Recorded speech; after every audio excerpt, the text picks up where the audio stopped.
కాకినాడ జిల్లా వైద్య ఆరోగ్య శాఖ కార్యాలయంలో యూడీసీగా విధులు నిర్వహిస్తున్న కాండ్రేగుల రాధాకృష్ణ అదృశ్యానికి కారకులైన అధికారులపై చర్యలు తీసుకోవాలని రాధాకృష్ణ కుటుంబానికి న్యాయం చేయాలని కోరుతూ ఇంద్రపాలెం గ్రామస్తులు ఆందోళన చేపట్టారు. శుక్రవారం ఇంద్రపాలెం గ్రామం నుండి గ్రామస్తులు ర్యాలీ నిర్వహించి కలెక్టరేట్ వద్ద జిల్లా వైద్య ఆరోగ్య శాఖ కార్యాలయం వద్ద నిరసన కార్యక్రమం చేపట్టారు.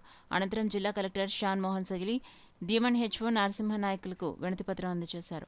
ఈ సందర్భంగా పలువురు మాట్లాడుతూ రాధాకృష్ణ అదృశ్యానికి కారకులైన వేధింపులకు గురి చేసిన అధికారులపై కఠినమైన చర్యలు తీసుకోవాలని డిమాండ్ చేశారు.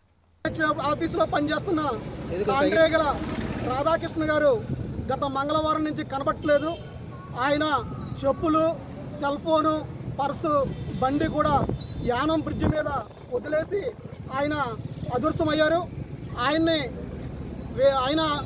ఆయన్ని ఏం జరిగిందని తెలుసుకుంటే వైద్య ఆరోగ్య శాఖలో వేధింపుల కారణంగా ఆయన నదిలో దూకేసినట్టు తెలుస్తుంది.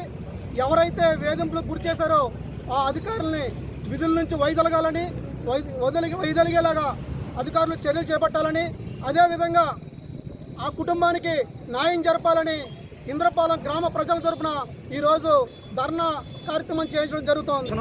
కలెక్టర్ గారు ఉద్యోగ సంఘాలు కోరిన మీదట ఆయన పైన ఉన్న ఇమ్మీడియట్ ఆఫీసర్ ఎవరైతే మెడికల్ ఆఫీసర్ ఉన్నారో ఆమెని బదిలీ చేశారు. గ్రామ ప్రజలు కోరేది ఏంటంటే బదిలీ కాదు, సస్పెండ్ చేయాలి. సస్పెండ్ చేసిన తర్వాత విచారణ చేయాలి. కలెక్టర్ గారు కూడా డిఆర్డీఏ పీడీ గారిని ఈ సంఘటన మొత్తం మీద విచారణ నియమించారు. అభినందనమే. విచారణ సమగ్రంగా జరిపించడంతో పాటు ఆయన మీద వచ్చిన కంప్లైంట్ నేపథ్యంలో విచారించిన పెద్దాపురం ఎడిషనల్ డిఎంఎన్ హెచ్ఓ గారి మీద కూడా చర్య తీసుకోవాలని మేము కోరుతున్నాం.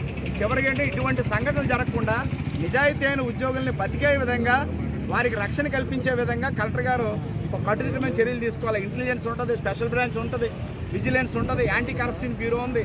వీరందరూ కూడా నిజాయితీ పరులైన ఉద్యోగుల్ని కాపాడడం కోసం ముందుకు రావాలా. రాధాకృష్ణ గారికి జరిగిన అన్యాయం ఇంకొకటి జరగకూడదు. రాధాకృష్ణ గారి కుటుంబానికి న్యాయం చేయాలని గ్రామ ప్రజల తరపున ఉన్నతాధికారులు విజ్ఞప్తి. ఇంద్రపాలెం నివసిస్తున్న కాండ్రేగుల రాధాకృష్ణ అనే వ్యక్తి గత 3 రోజుల నుంచి ఆదృశ్యమైనాడు. అయితే ఆయన్ని యానం వంతెన మీద ఆయన జోళ్ళు, బండి, పర్సు అన్నీ అక్కడ వదలడంతో ఆయన ఏమయ్యాడో తెలియక ఇంద్రపాలెం ప్రజలు, వారి కుటుంబ సభ్యులు తగవేకపడుతున్నారు. అందుకనే నేను కలెక్టర్ గారు ఆయన్ని వెంటనే వెతికించి ఆ కుటుంబానికి న్యాయం చేస్తారని కోరుకుంటున్నాం. అలాగే ఆయన్ని ఉద్యోగంలో వేధించిన అధికారుల్ని వెంటనే విధుల నుంచి తొలగించాలని కోరుకుంటున్నాం.